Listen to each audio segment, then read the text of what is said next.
Thank you so much for joining us. My name is MG Govia. I'm the Education and Outreach Liaison here at Okie 811, and Jeff Kaufman with OGA, or Oklahoma Gas Association, is going to be doing our presentation here in just a moment. First of all, I want to thank you for joining us. Today is August 11th, which is National 811 Day.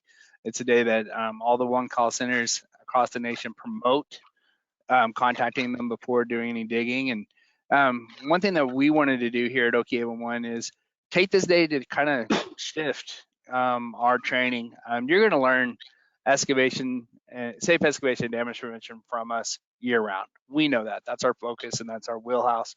But today, with everything going on, we wanted to reach out to some of our safety partners like Jeff and kind of go a different route and look at professional development and working on your work attitudes and stuff like that. And so I'm really honored and thankful that Jeff brought this topic to us today. If you have not used GoToWebinar before, let me let you know about a couple of things. First of all, the interface is pretty straightforward. There's a big orange arrow. If anything disappears, click it. If you need to open up something, click it. That orange arrow will take care of that. Feel free to ask questions at any time. About 2/3 of the way down on your interface, you'll see a questions arrow. Submit it. I'll be here. Jeff has given me full permission to interrupt him at any time with a question. So throw those at us. We'll be happy to go over that with you. If you have not already, we have another presentation here this afternoon at 1 p.m. We'd love for you to join us if you can.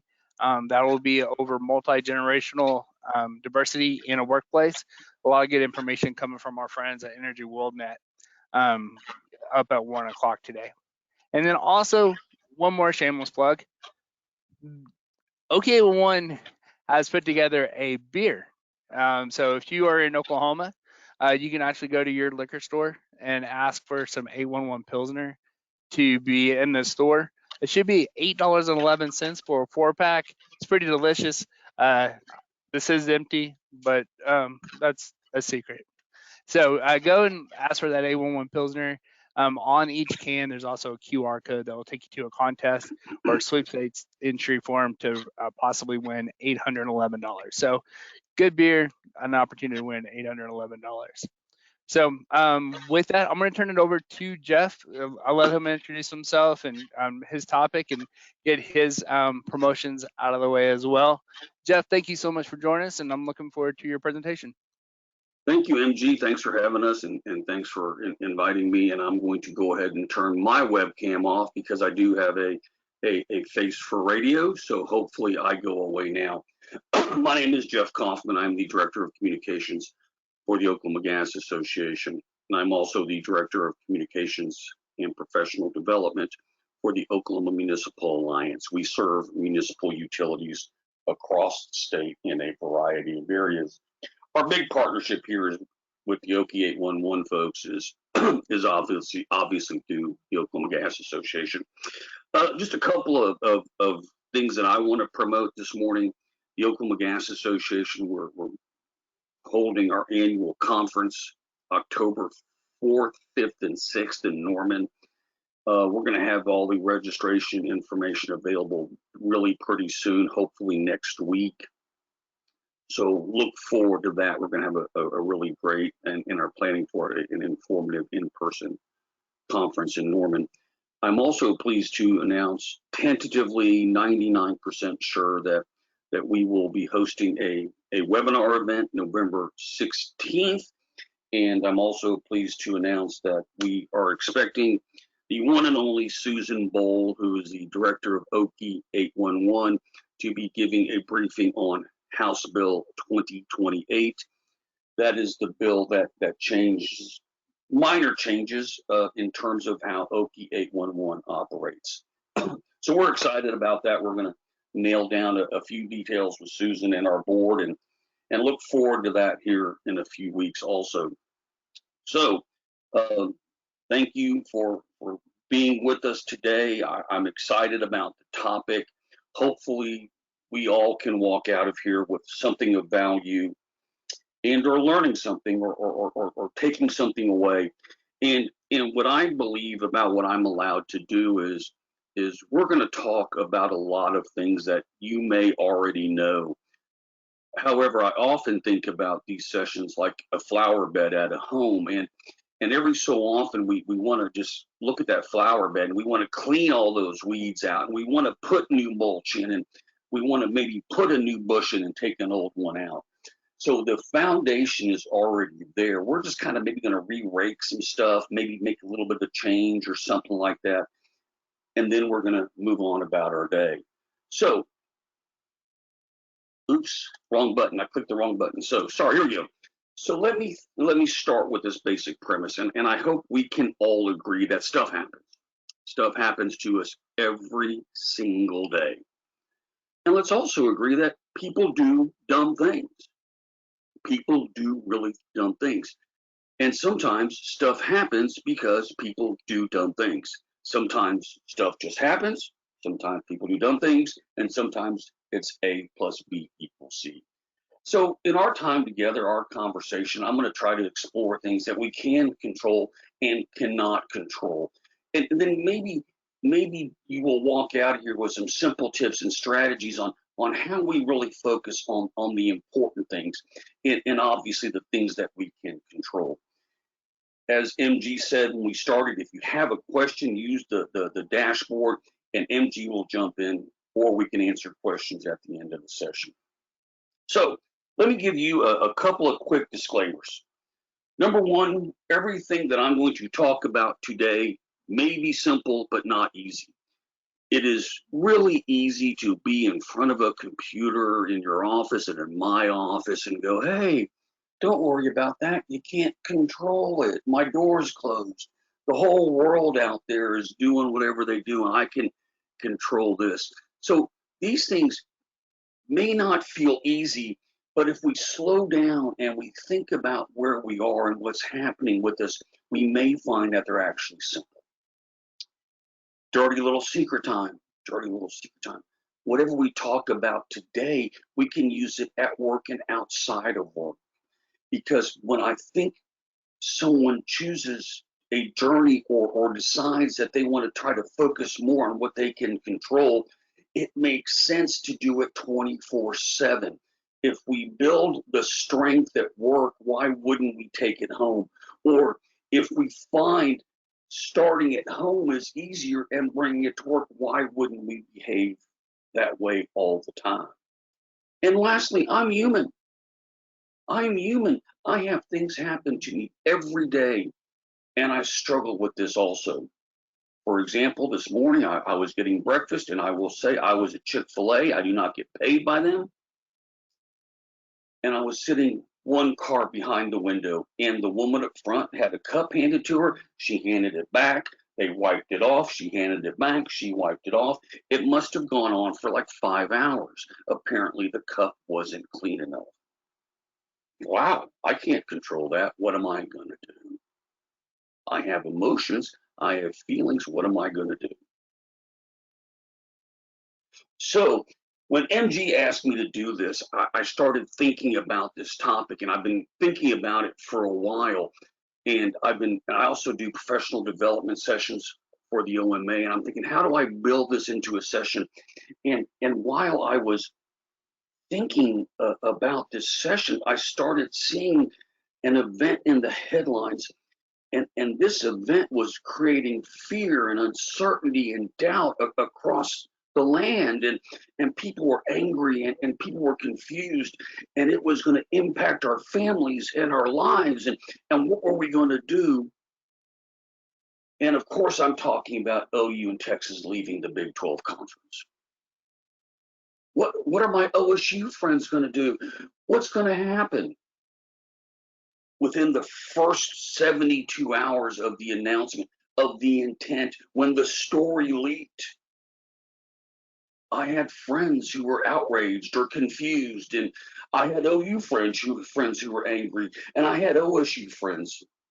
I had my own reactions, I had my own feelings, but they mattered not because I have no control over these decisions. These decisions are made entirely above my pay grade. I imagine we all saw friends go to Facebook and post things. And I imagine when we gathered with friends at the bar or the church or everywhere in between, somebody in your circle was outraged and they were angry and they demonstrated that, and they can't control it. Just something to think about. So for me, I want to think about it at a higher level. And I want us to ask ourselves what matters to us? What matters to us? And on your screen, you see a circle. And these are all pretty big buckets. And it doesn't matter where you start, but oftentimes this is what people care about. And it's our family and our friends, and it's our faith, and it's our country and our community, and our financial well-being, and of course our physical and emotional well-being. And all of these are interconnected, and all of us are unique. We all have unique family. We have unique friends. I have family that I haven't seen for 35 or 40 years because they live in a different country, different perspective. And we all have our faith that guides us through every day, that gives us the strength or whatever it provides us. And of course, we all want to live in a country that is reasonable and that we can be proud of. And we obviously want to live in a community that gives us what we need, safety and all the other things. And of course, we want to have financial well-being, and that ties to where we work and how we do things and how we spend money. And of course, we hopefully all want physical and emotional well-being. We want to be healthy, or as healthy as we can be. We want to think about the kind of things that we bring into our brain. And of course, we want to figure out what stresses us and why. So for me, the path is simple. It starts really easily by asking ourselves a series of questions. What is worrying me? Why is it worrying me? What's in my control? How important is this? And what matters to me most? And what can I do about it? What can I do about it? The big question here for me, friends, is why is this worrying me? We can often easily identify what it is. It's the difficult work or the harder work to understand why. And the thing that I want to help articulate this morning is, does the level of worry or concern, is it appropriate or relational to the event or the situation? Am I putting too much energy in worrying something that is not that big of a deal, or I have no control over it? Now, let me be clear. I'm not saying that you should not worry about something because you don't have control over it. What I am saying is the level of worry or concern in line with the situation? And if I cannot control everything in the situation, what can I control? And then we may have to prioritize some of these things because we may have several things we're thinking about at the same time, the complexity of our unique brains. So let's talk a little bit about what we can do, what we can start doing today. And on your screen is a list of things, and ripped right from the headlines, and it's happening everywhere, is school starting back up again. And I had intended to do a safety moment when I started, so I will do it right now. School's back in session. Let's hope our kiddos have a great school year. So let's slow down in those school zones. So that's my safety moment. I should have done it earlier, and I apologize.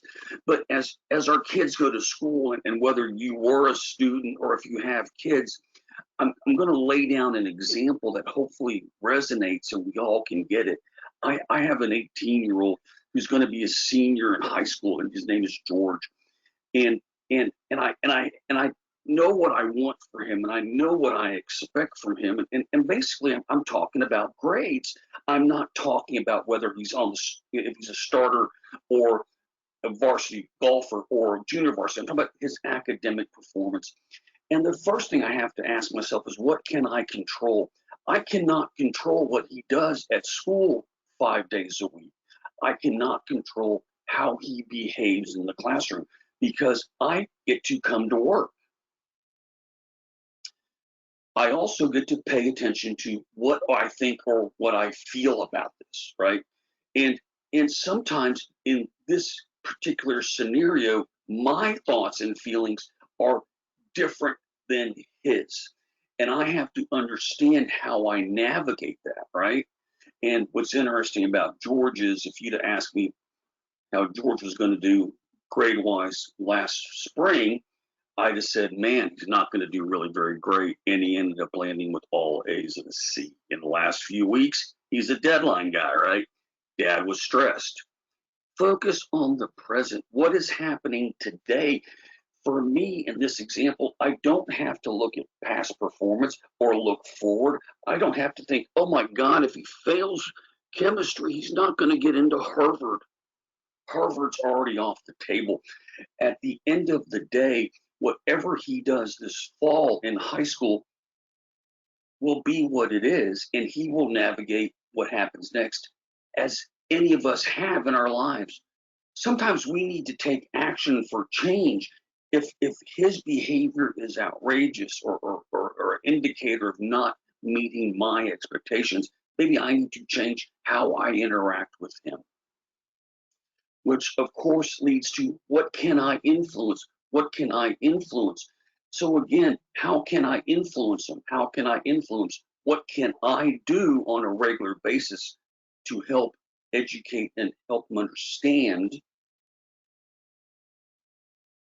how to do better? When I think about focusing on the past, the present, or my feelings, what are my fears and what are my concerns? You know, am I afraid again that if he fails chemistry, is he going to be homeless? Well, he's a bright kid, he's a smart kid, he's a talented kid, and I'm certain he'll be fine. And we also have to differentiate between ruminating and problem solving. Sometimes we just spin in our head for hours and hours and hours, and we're just thinking about the problem rather than thinking about solutions. So for me, is how do I create a solution? How do I create a solution that works for me? It may, quite frankly, be a situation that there is no problem to solve or there is no solution I can offer. Now, if you're a parent, right, we're going to be stressed. We're going to be stressed, right? And so for me is I want to create a plan to manage the stress. And so generally speaking, what I do is I with George and my high school example is I don't ask him every day what's going on at school. I might ask him, how are your buddies? Whatever. But once a week or so, I will check in with him. Because if I have to spend every night, how was school? Do you have homework? I will lose my mind. Because the answer is I don't know. Because he's 18 and he has an 18-year-old brain. So again, we can apply some or all of these things to start the process of stopping to worry about what we can control. Let's talk about some things that we can do at work, things that you can do today, and obviously we can do these outside of work. Guess who gets to plan? Guess who gets to determine your plan for the future? It is the person you see in the mirror. You get to decide what you want to have happen next. Doesn't mean it will happen. It means you get to decide what you want to do. You get to decide how you choose to attack that. You get to choose how you respond to situations. Remember, stuff happens. People do dumb things. Who gets to decide how you respond? You do. You get to choose your investment. You get to choose how invested you are day to day. I show up at my office every day thinking, man, I want to give my organization a solid A+ performance. And I work hard, and some days I get to about 3 o'clock and go, wow, you have not really gotten anything done. You've been busy, but you haven't gotten anything done. You get to control your role in any conflict, whether you are in conflict with another human being or two people on your work team or in your circle are in conflict. You get to decide how you want to interact, or if at all. You get to decide. You get to decide your energy. You get to decide your attitude. You get to choose every single day if you're going to tackle the day in a positive or a negative way. A while back in my own mind, I was kind of struggling with the mundaneness of a job. And I told myself, you get to do this. And part of it is I love what I do and I love having these conversations. And so when I decided to get to do that, excuse me, rather than having to do that, now I get to go to work. And that simple word change motivates my energy. It also makes me more positive. We all get to decide how we process emotions. When we are interacting with another human being and they become more emotional, then we tend to ramp up with them. We get to decide how we handle that. We get to decide what our character is going to be. We're going to decide if we're going to be the kind of person we want to work with, or we're also going to decide if we're going to treat people the way we want to be treated. So for me, there are a couple of keys to unlocking our own ability to focus on what we can control. And that is perspective and empathy. And I'm going to go over these really quickly here, but I think if we can start shifting our thinking and putting more perspective and empathy into our thoughts, we may just be a little bit better off as we interact with our coworkers and people outside of our universe. So what is perspective? It's how we see something. It's how we regard a situation. It's determining the relevance of it or the significance of it. We are able to look at as how a subject relates to the whole. It's how we view things in relations to relative importance. So, for example, I was struggling on January 6th because I have a high school kid, and I'm like, how am I going to explain January 6th, the insurrection at the nation's capital? How am I going to explain that to a 17-year-old? And I was at home and I was stressed, probably unnecessarily. And then I decided what I was going to do, and my plan became, I'm going to ask him what he knows about it. Because I knew he was going to ask me about it. So he came in and sat down. He's like, Dad, dude, what happened today?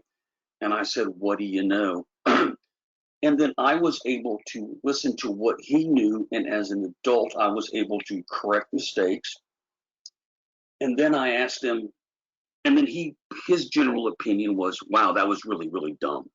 And that's his opinion alone. And I tend to agree with it, but we're not going to dwell on that.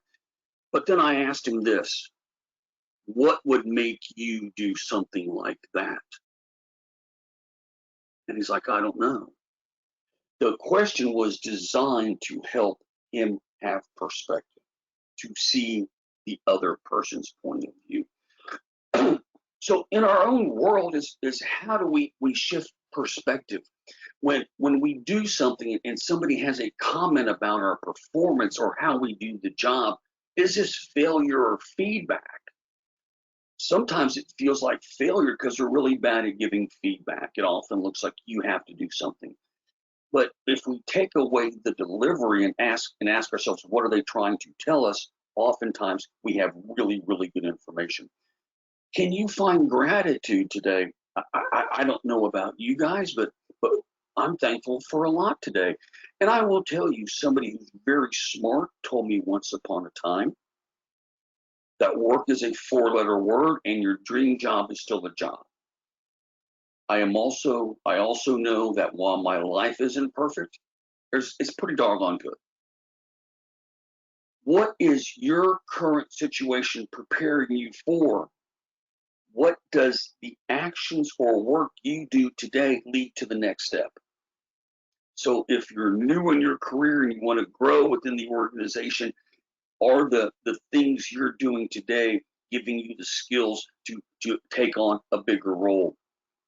Are you transforming confusion into curiosity?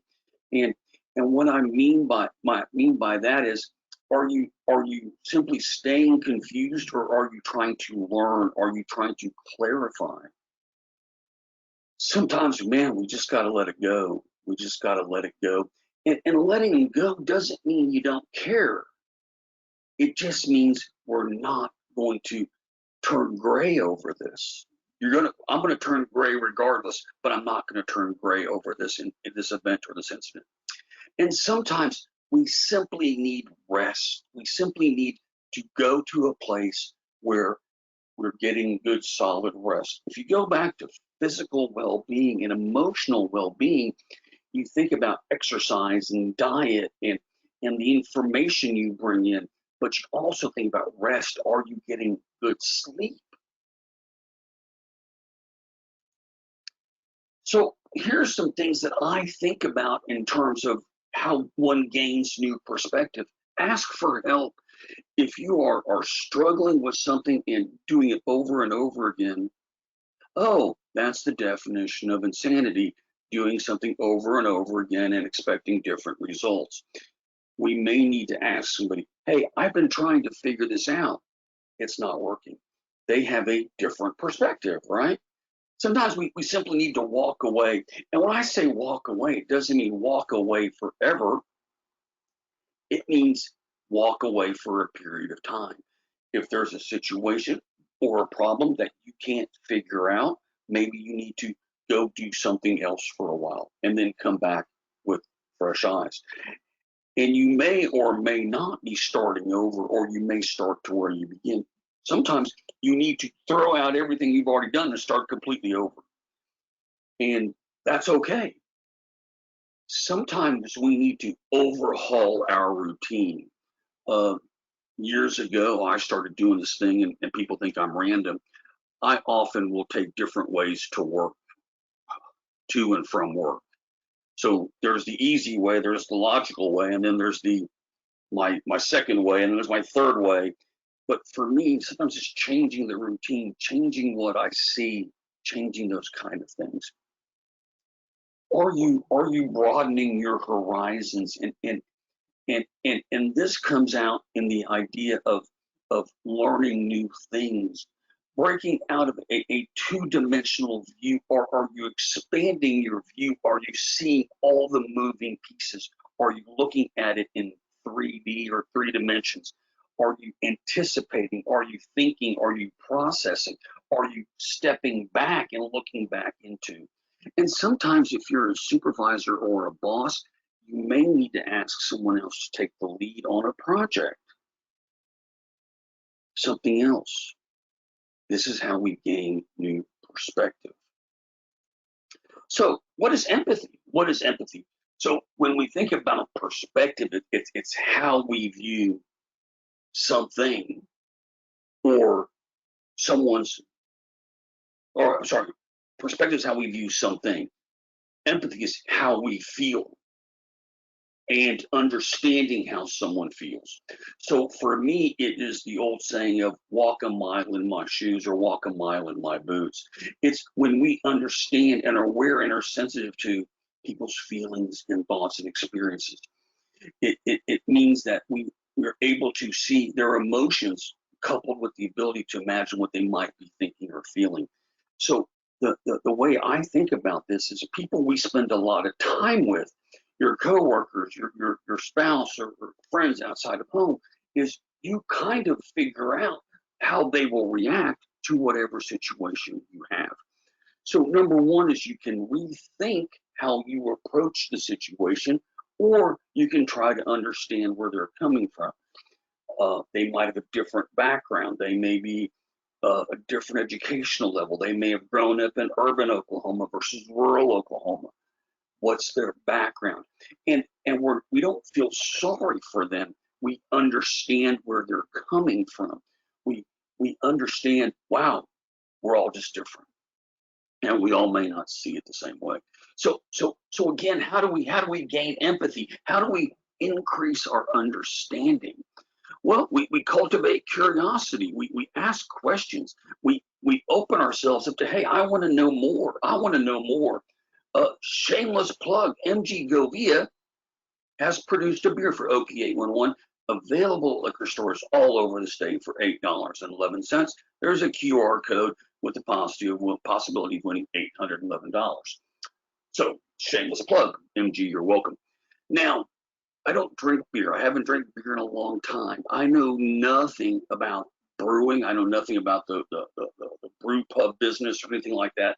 But I'm curious about it. And oh, by the way, MG, I'm going to be asking you some questions about that soon. Because I want to understand where he's coming from. Sometimes we need to step out of our comfort zone. Sometimes we need to step out of our comfort zone. And I don't want to use the V word of vulnerability, but sometimes we need to take ourselves to saying, hey, I don't know, or hey, help me understand. And what we do then is we seek and receive feedback.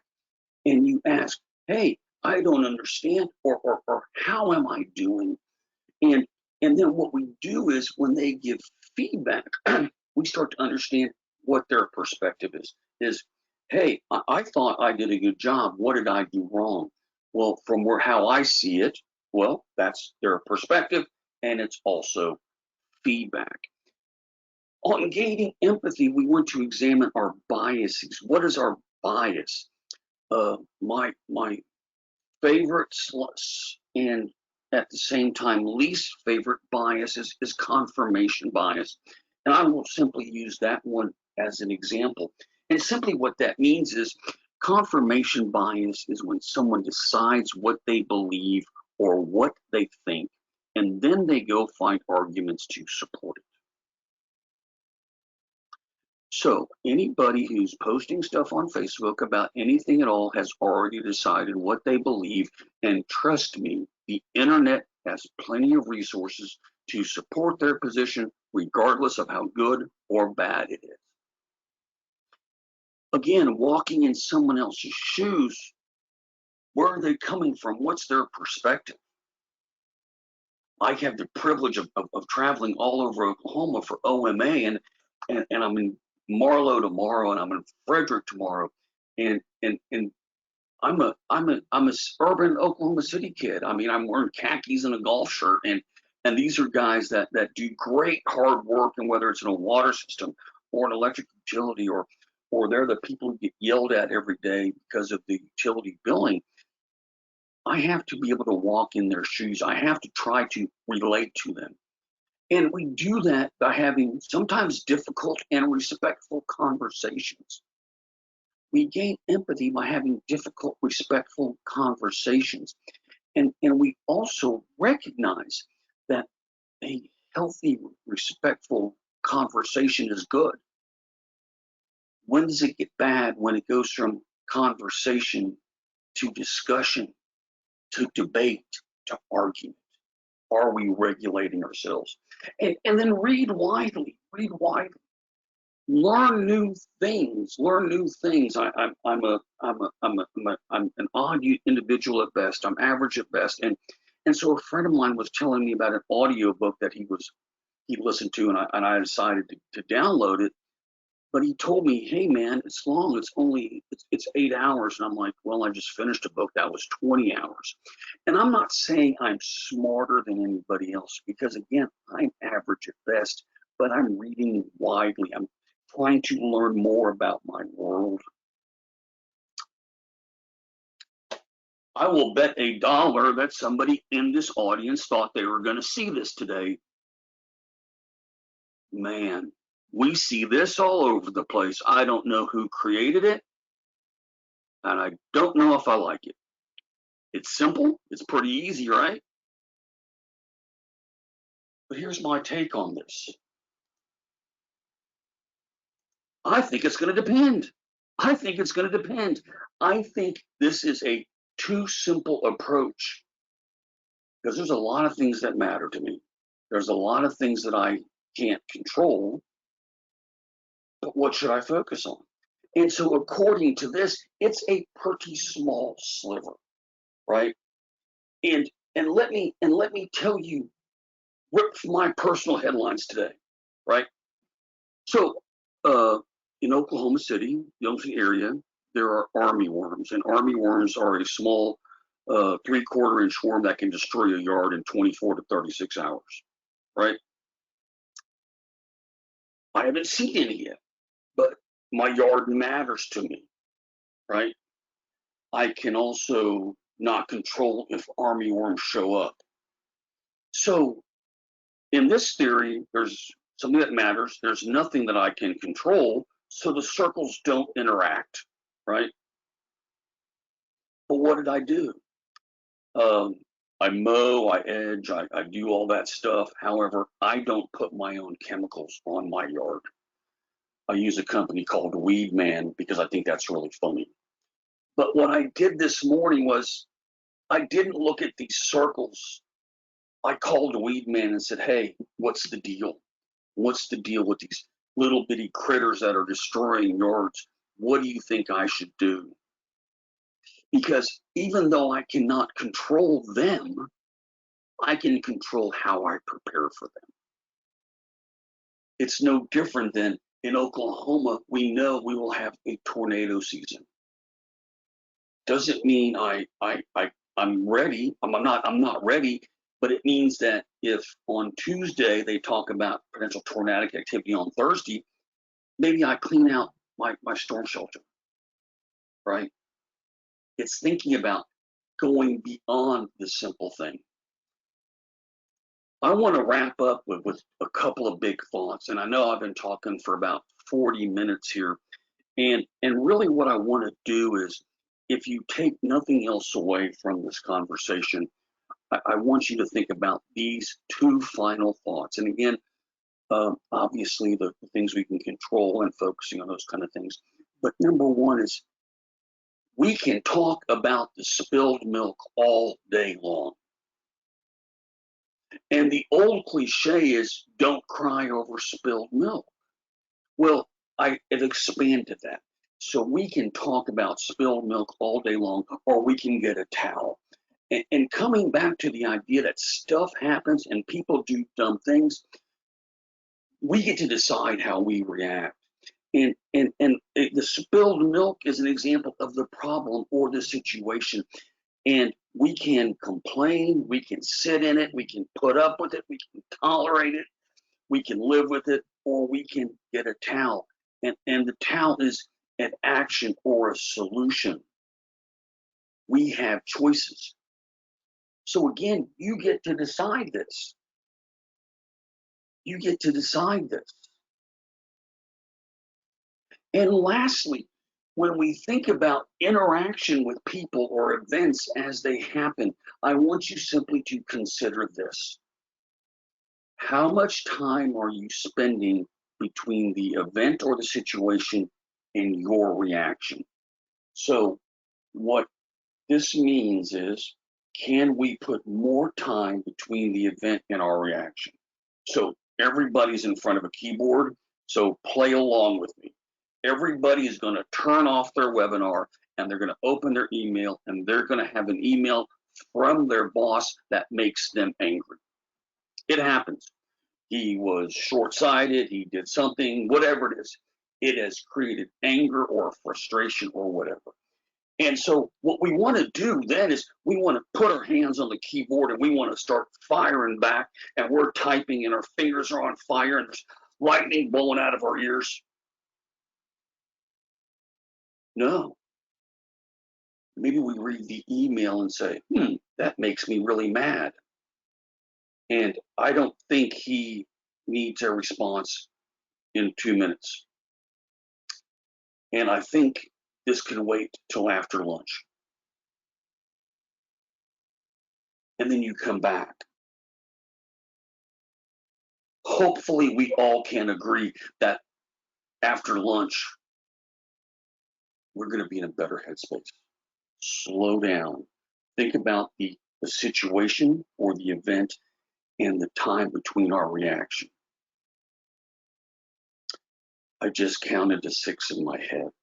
And I did that because sometimes you literally are talking with somebody and it's hard to slow down. So you're talking with somebody and they've said something that bothers you. Don't turn around and walk away, but you can take 6 seconds to take a deep breath and think. It can be a lunch break between an offensive email and a response. It can be 6 seconds between a comment and our response. Trust me, you will find better outcomes by simply slowing down. We are going to open it up. I've got questions and comments twice. I'm sorry about that. So open up the questions and comments. I'm excited to be in partnership with Oki 811. They always do a great job. If you have any questions for me, there's my email address. If you don't get it, MG has permission to pass along my information. So MG, let's open it up to any questions or comments and see how the folks out there in the world are doing. First of all, Jeff, thank you so much. Your presentation, it helped me out a lot. I know that it's easy to get caught up in the moment when you're trying to make decisions, maybe workplace attitude, all those things. And the big takeaway that I took from your presentation is slowing down, because too many things happen in the heat of the moment that you weren't in control of in the first place. And the one thing that you can be in control of is your own emotions, and slowing down usually helps. And that just kind of resonated with me, so I appreciate that. Maybe that reiteration may help somebody else out. Look, no questions have been thrown our way, so that's also good. I do want to just kind of give some information out, give our attendees an opportunity to ask any questions that you may have regarding the topic that Jeff presented on. But like I said earlier, we are going to have one more presentation at 1 o'clock today. So when you log out of here, go to our website, register for that one if you haven't already. There's a lot of things that we do to promote A11 year round. Today is our holiday for it. So go to our social media, start following us if you don't already, whether it's our YouTube channel or Facebook, or go to our website and check out our blog and other information. So I'm not showing anything. Oh, and Jeff, before I turn it back over to you, I do want to give you a big thank you for promoting our beer one more time. That is a limited release.